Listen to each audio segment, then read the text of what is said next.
So hello and welcome to the lecture of alankar. Indian aesthetics के अंदर fall करने वाली मेनी थ्योरीज के बीच में से एक थ्योरी है which is known as the theory of alankar. आज के इस वीडियो में हम जानेंगे कि कितने प्रकार के अलंकार होते हैं, कौन कौन से स्पेसिफिक टाइप्स होते हैं जिनसे आपके एग्जाम में अब डिटेल्ड क्वेश्चंस पूछे जाते हैं। इन सभी की जानकारी आपको आज के इस वीडियो में मिलने वाली है। I am already telling you that you are going to get a kind of nostalgia कि आप अपने स्कूल की हिंदी की कक्षा को अटेंड कर रहे हैं। जो काम आभूषण एक स्त्री के लिए करते हैं वही काम अलंकार आपकी पोइट्री के लिए करता है। अलंकार लिटरली इनका मतलब होता है ornamentation, decoration and embellishments. When you read a particular text तो उसमें जो सौंदर्य का एलिमेंट ऐड किया होता है which is known as the stylistic features of beauty, उसे हम अलंकार कहते हैं।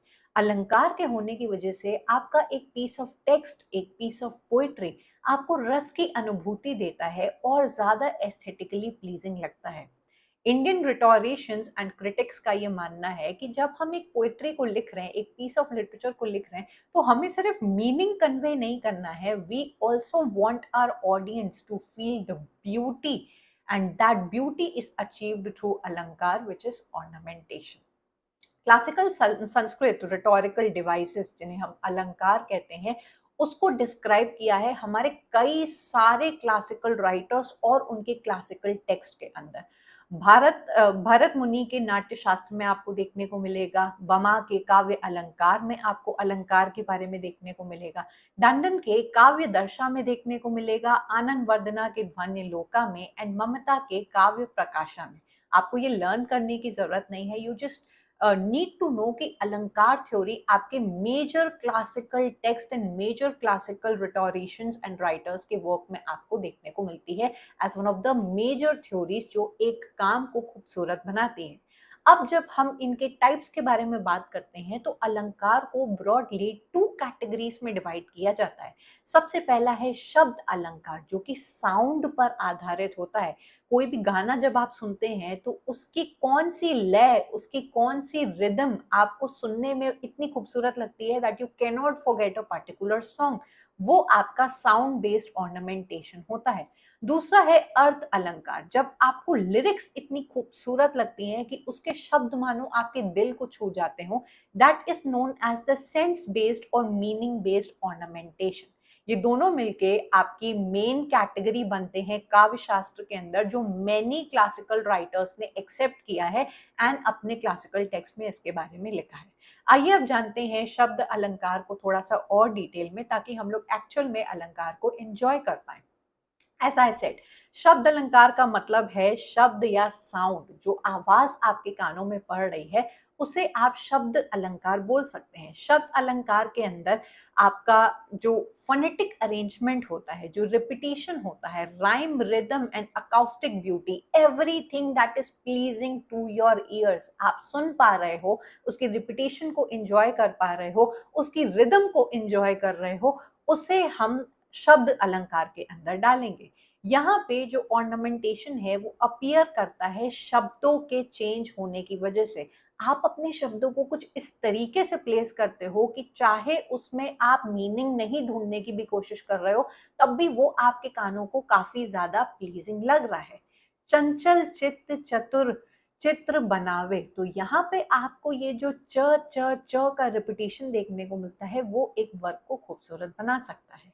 शब्द अलंकार भी कई सारे टाइप्स के होते हैं, जैसे अनुप्रास अलंकार which is known as alliteration, यमक अलंकार which is known as repetition but with a different meaning, चित्र अलंकार which is known as the visual pattern of the poetry, जहां पर आपको एक ही जैसा रिपीटिशन बार बार देखने को मिलेगा which will add on to the beauty of a text. Then we have the rhyme and assonance and lastly we have the श्लेष अलंकार।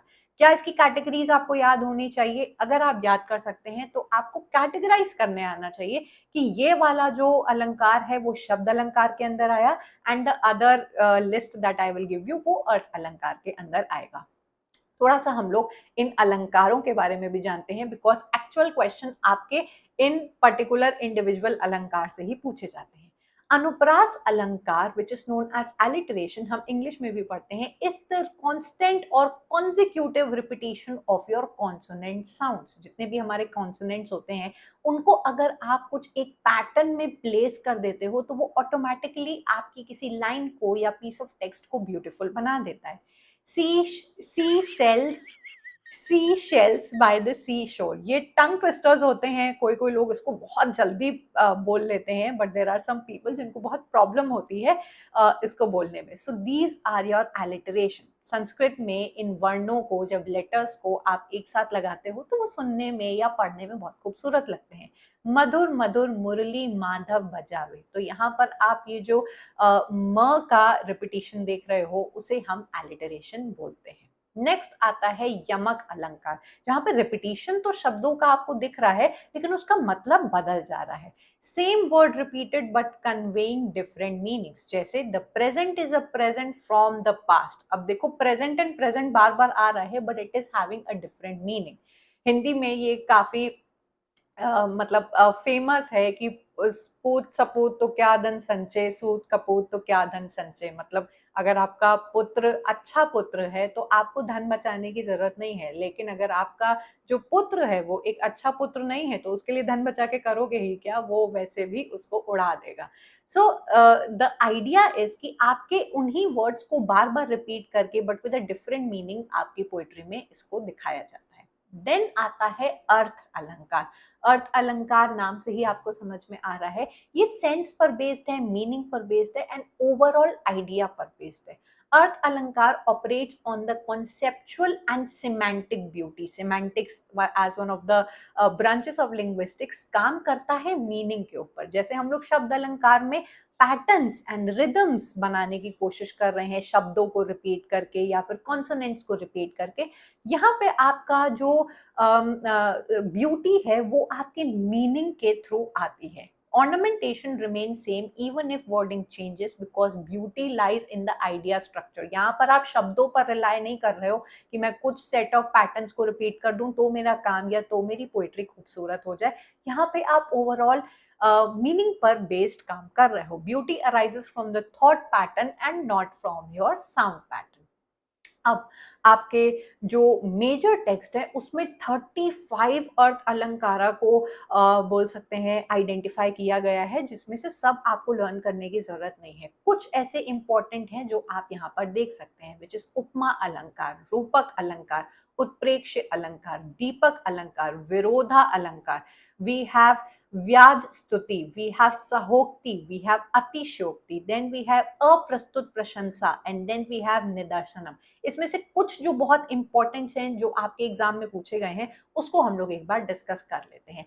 सबसे पहला आता है उपमा अलंकार which is known as simile, जहां पर आप दो चीजों का कंपैरिजन करते हो using a particular word like and as. अब ये तो इंग्लिश में हम लोग लाइक एंड एज यूज करते हैं, हिंदी में उपमा अलंकार किस तरीके से काम करता है? जब हम लोग इंग्लिश में दो चीजों को कंपेयर कर रहे हैं कि her face is like the moon, मतलब किसी लड़की की सुंदरता को बताने के लिए आपने उसका जो कंपैरिजन है वो चंद्रमा से कर दिया, तो उसका मुख चंद्रमा के समान चमक रहा है। अब क्योंकि ये हिंदी में है, you are going to make a comparison using some kind of word जिसको हम लोग बोलते हैं के समान। आप ऐसे भी बोल सकते हो कि उसका चेहरा चंद्रमा सा चमक रहा था, तो यहाँ पे आप जो सा लगा दे रहे हो वो भी एक कंपैरिजन की तरीके से काम करता है।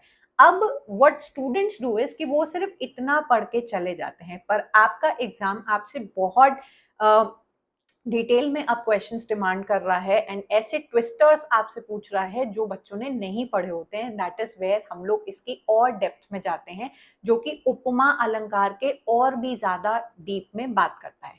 Here we have उपमेय, उपमान, साधारण साधारण धर्म एंड देन वी हैव वाचक शब्द। अब क्या है ये, आइए देख सकते हैं। इस पर्टिकुलर चीज का स्क्रीनशॉट मार लेना, इससे आपके एग्जाम में शेक्सपियर का एक सोनेट देकर पूछा गया है कि इन लाइंस में बताओ उपमेय क्या है, उपमान क्या है। तो ये वही बच्चा कर पाएगा जिसको एक्चुअली में उपमेय और उपमान का कॉन्सेप्ट पता होगा। जब हम दो चीजों को कंपेयर कर रहे हैं तो उसमें उपमेय और उपमान आपको पता होना चाहिए। उपमेय is your subject of comparison. When I am seeing her face is like the moon. तो यहाँ पर जो comparison है उसका subject कौन है? उस लड़की का चेहरा.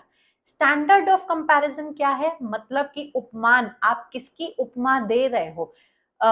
चंद्रमा की उपमा दे रहे हो. जिस चीज से कंपेयर किया जा रहा है उससे हम उपमान बोलते हैं. देन वी हैव साधारण धर्म. जिस क्वालिटी का आप इस्तेमाल कर रहे हो उसकी सुंदरता के बारे में बात करने के लिए कि उसका जो चेहरा है वो ब्राइट है या रेडिएंट है मून के समान, वहां पर जिस क्वालिटी के बारे में बात की जा रही है उसे हम साधारण धर्म बोलते हैं. देन कंपेरेटिव वर्ड, ये जो के समान वर्ड हमने यूज किया, चंद्रमा सा हमने वर्ड यूज किया, लाइक एंड एज यूज किया, उसको हम वाचक शब्द बोलते हैं, द वर्ड ऑफ कंपैरिजन. तो ये जो चार चीजें हैं उपमा अलंकार के अंदर आती हैं, ये आपको अच्छे से याद होनी चाहिए, बिकॉज किसी भी तरीके से आपका क्वेश्चन ट्विस्ट करके आपसे ये चीजें पूछ लेगा. नेक्स्ट आता है अप्रस्तुत प्रशंसा. यहाँ पर आप प्रशंसा तो कर रहे हो किसी चीज की, लेकिन अनरिलेटेड ऑब्जेक्ट का इस्तेमाल करके. Indirect praise of the main subject by praising something else. मतलब हम किसी चीज की तारीफ कर रहे हैं किसी और चीज का इस्तेमाल करके जो बिल्कुल अनरिलेटेड है. This poet talks about an unrelated object but the real intention is to praise the main subject. मतलब कि आपका जो मेन सब्जेक्ट है वो लड़की की सुंदरता ही है, लेकिन आपने यहाँ पे एक एक्स्ट्रा ऑब्जेक्ट लेकर आ गए जिसको आपने अनरिलेट कर दिया. मतलब कि जैसे ये बॉलीवुड मूवीज में काफी कहा जाता है ना कि उसकी सुंदरता के सामने तो चांद भी शर्मा जाए. The moon blushes in shame before her radiance. तो यहाँ पे तारीफ तो आपके बिलवेड के चेहरे की हो रही है, लेकिन इनडायरेक्टली आप मून की प्रशंसा भी यहाँ पर कर दे रहे हो, which is known as the unrelated praise, जिसे हम अप्रस्तुत प्रशंसा भी कहते हैं. नेक्स्ट आता है आपका व्याज स्तुति, which is commonly known as your irony, कि आप कहना तो कुछ और चाह रहे हो पर आप बोल कुछ और रहे हो. Praise expressed in the form of apparent criticism और ब्लेम. इसे हम लोग आयरॉनिक प्रेज भी कहते हैं. अक्सर हमारे घर वाले आयरॉनिक प्रेज का बहुत ज्यादा इस्तेमाल करते हैं. Oh, how careless he is, always sacrificing his comfort for others. कि यहाँ पर किसी व्यक्ति के बारे में बात की जा रही है कि वो कितना केयरलेस है कि दूसरों की खातिर वो अपने कंफर्ट का भी बलिदान दे देता है. तो एक तरीके से तो ये उस इंसान की तारीफ हुई कि he is so self sacrificing, कि वो अपना आराम न देखकर लोगों के काम के लिए लगा हुआ रहता है एंड वो अपनी भी चिंता नहीं करता. So this is a kind of ironic praise, जहां पर इट यूजुअली सरफेस के लेवल पे तो इट अपीयर्स क्रिटिकल कि आपने उसकी बुराई कर दी, बट एक्चुअली में आप उन शब्दों के थ्रू प्रेज करने की कोशिश कर रहे हो उसके सेल्फलेस एटीट्यूड को.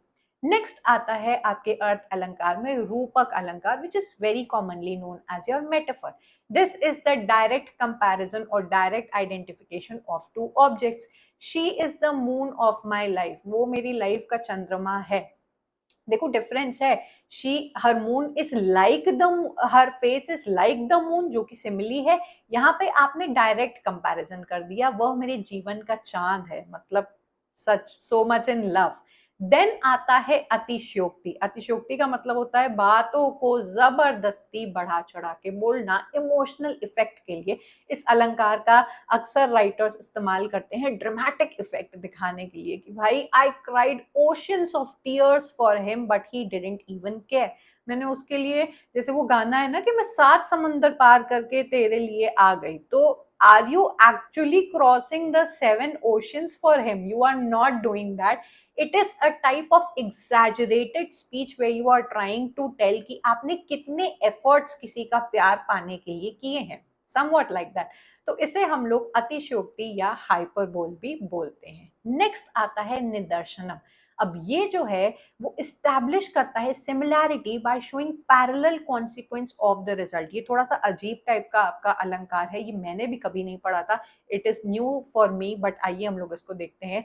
Just as fire purifies gold, suffering purifies the soul. अच्छा, इससे आई कैन कनेक्ट कि एनालॉजी हमारे पेरेंट्स बनाया करते थे. मतलब whenever I was in my childhood and I used to tell कि मुझे पढ़ाई नहीं करनी एंड बहुत मेहनत है और something like that, as we all in our childhood do, तो हमारे पेरेंट्स कैसे बोलते हैं कि जो कोयले की तरह जलेगा वही तो चमकेगा डायमंड की तरह। तो ऐसी एनालॉजी ये लोग बैठाते हैं जिसे हम लोग निदर्शनम बोलते हैं। Just as fire purifies the gold, suffering purifies the soul. तो अगर आज आप बहुत ज्यादा सफर कर रहे हो, आपका पेपर क्लियर नहीं हो रहा है, तो you are getting ready for something which is very much rewarding for your career. इस बात को याद रखिएगा। It demonstrates and idea through illustration और एनालॉजी। ये थोड़ा सा डाइडैक्टिक एंड टीचिंग टाइप की पोएट्री में ज्यादा इस्तेमाल किया जाता है, जहां पर आप ज्ञान बांटने की कोशिश करते हो कंपैरिजन या एनालॉजी बिठा के। देन वी हैव सहोक्ति, joint description of multiple qualities or actions simultaneously. He smiled and conquered hearts. उसकी एक हंसी ने ही लोगों का दिल जीत लिया। तो यहाँ पर उसका एक एक्शन इमोशनल इम्पैक्ट लेकर आ रहा है। He walked into the room and silenced every voice. किसी किसी का ऑरा ऐसा दिखाया जाता है आपके लिटरेचर में कि जैसे ही उसके कदम उस कमरे में पड़े, मानो कि सबके लिप्स पर या चेहरों पर चुप्पी सी छा गई। तो these are the kind of सहोक्ति, जहां पर मल्टीपल क्वालिटीज और एक्शंस का एक इफेक्ट दिखाया जाता है कि उसके रूम में आते ही एक ड्रामेटिक सी साइलेंस आपके सामने आपको देखने को मिल जाती है। खत्म होता है आपका अलंकार का कॉन्सेप्ट। आई होप आप लोग ने इसको एंजॉय किया हो। अलंकार के साथ साथ इंडियन एस्थेटिक्स में आपको रस की थ्योरी, भाव की थ्योरी, ध्वनि थ्योरी, वक्रुति थ्योरी, रीति थ्योरी के बारे में भी अच्छे से पता होना चाहिए। इन सभी को मैंने अपने इंडियन लिटरेचर के कोर्स के अंदर पढ़ाया हुआ है, जहां पर आप ना सिर्फ इंडियन एस्थेटिक्स पढ़ोगे but Dalit literature and other important Indian dramatist, novelist and poets भी पढ़ते हो। So if you are interested to study with me in the similar style, आप मेरे इस कोर्स को जरूर से ज्वाइन कर लीजिए। And if you are interested to study with me other sections also, तो आप मेरे इन कोर्सेज को जरूर से ज्वाइन करिएगा। आई एम श्योर आज का वीडियो आपको बहुत ज्यादा इंजॉयबल लगा होगा। इंजॉय करते करते आपने कुछ नया सीखा होगा जो आपके एग्जाम में डायरेक्टली पूछा गया है। So I'm going to take your leave and I'm going to meet you up next in yet another lecture. Up till then, bye and take care.